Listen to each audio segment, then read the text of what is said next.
மற்றொரு அண்மை செய்தி. ராமநாதபுரம் மாவட்ட ஆட்சியர் குறைதீர்ப்பு கூட்டத்தில் மனு அளிக்கப்பட்டு பல மாதங்களாக நடவடிக்கை எடுக்காததாக புகார் கிளம்பியிருக்கிறது. இது குறித்து மரத்தில் ஏறி புகார்தாரர் தற்கொலைக்கு முயன்ற சம்பவம் அப்பகுதியில் பரபரப்பை ஏற்படுத்தியிருக்கிறது. அண்மை செய்தியாக நாம் பார்த்துக் கொண்டிருக்கிறோம். அதிகாரிகள் மீது உள்ள விரக்தியில் ஆட்சியர் அலுவலகத்தில் உள்ள வேப்ப மரத்தில் ஏறி மனுதாரர் தற்கொலைக்கு முயன்றிருக்கிறார். அதிகாரிகள் மீது உள்ள விரக்தியில் ஆட்சியர் அலுவலகத்தில் உள்ள வேப்ப மரத்தில் ஏறி தற்கொலைக்கு முயன்ற மனுதாரரால் அப்பகுதியில் பரபரப்பு ஏற்பட்டிருக்கிறது. ராமநாதபுரம் மாவட்ட ஆட்சியர் குறைதீர்ப்பு கூட்டத்தில் மனு அளிக்கப்பட்டு பல மாதங்களாக நடவடிக்கை எடுக்காததை கண்டித்து வேப்ப மரத்தில் ஏறி மனுதாரர் தற்கொலைக்கு முயன்ற சம்பவம் அங்கு பரபரப்பை ஏற்படுத்தியிருக்கிறது. அண்மை செய்தியாக பார்த்துக் கொண்டிருக்கிறோம்.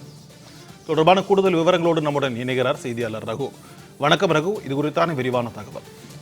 கண்டிப்பா சிக்கந்தர், ராமநாதபுரம் ஆட்சியர் அலுவலகத்தில் மரத்தின் மீது ஏறி தூக்கு போட்டு தற்கொலைக்கு முயன்ற சம்பவம் பெரும் பரபரப்பை ஏற்படுத்தியுள்ளது. தன்னுடைய நில பிரச்சனைக்கு அதிகாரிகளிடம் பல முறை முறையிட்டு அலைந்தும் எந்தவித நடவடிக்கையும் எடுக்கவில்லை என்று கூறி ஆட்சியர் அலுவலக வளாகத்தில் வேப்பமரத்தில் தூக்கு போட்டு தற்கொலை செய்து கொள்ள முயன்ற சம்பவம் பரபரப்பை ஏற்படுத்தியுள்ளது. ராமநாதபுரம் மாவட்ட ஆட்சியர் அலுவலகத்தில் வாரம் திங்கட்கிழமை என்று நடைபெறும் பொதுமக்கள் குறைதீர்க்கும் நாள் கூட்டம் இன்று நடைபெற்றது. இந்த கூட்டத்தில் கலந்து கொள்வதற்காக ராமநாதபுரம் மாவட்டம் தொண்டியைச் சேர்ந்த தர்மராஜ் என்பவர் வந்திருந்தார். அவர் தன்னுடைய நில பிரச்சனை தொடர்பாக அதிகாரிகளிடம் பல முறை மனு கொடுத்தும் நேரில் அலைந்தும் எந்தவித நடவடிக்கையும் எடுக்கப்படவில்லை. இவர் அந்த ஊரை சேர்ந்த VAO,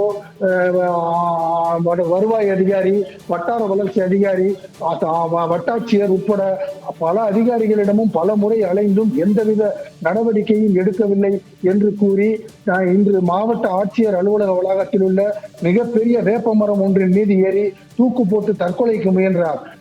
அதனை பார்த்த அந்த பகுதி மக்கள் கூக்குரல் எழுப்பி காவல்துறையினருக்கு தகவல் அளிக்கவும் அங்கு பாதுகாப்பு பணியில் ஈடுபட்டிருந்த போலீசார் உடனடியாக அவரை மரத்தில் இருந்து கீழே இறக்க முயற்சி மேற்கொண்டனர். 1 மணி நேரமாகியும் அவரை இறக்க முடியாததால் உடனடியாக தீயணைப்பு துறையினருக்கு தகவல் கொடுத்து தீயணைப்பு துறையினர் வந்து அவரை மரத்தின் கீழ் இருந்து இறக்கி போலீசாரிடம் ஒப்படைத்துள்ளனர். போலீசார் தற்போது அவரை கேணிக்கரை காவல் நிலையத்திற்கு அழைத்து சென்று விசாரணை நடத்தி வருகின்றனர். அதிகாரிகளிடம் மனு கொடுத்து எந்தவித நடவடிக்கையும் எடுக்கப்படவில்லை என்ற காரணத்தால் பொதுமக்கள் மனுதாரர் ஒருவர் ஆட்சியர் அலுவலக வளாகத்தில் மரத்தின் மீது ஏறி தற்கொலைக்கு முயன்ற சம்பவம் ராமநாதபுரத்தில் பெரும் பரபரப்பை ஏற்படுத்தியுள்ளது. சிக்கந்தர், விரிவான தகவல்களுக்கு நன்றி ரகு.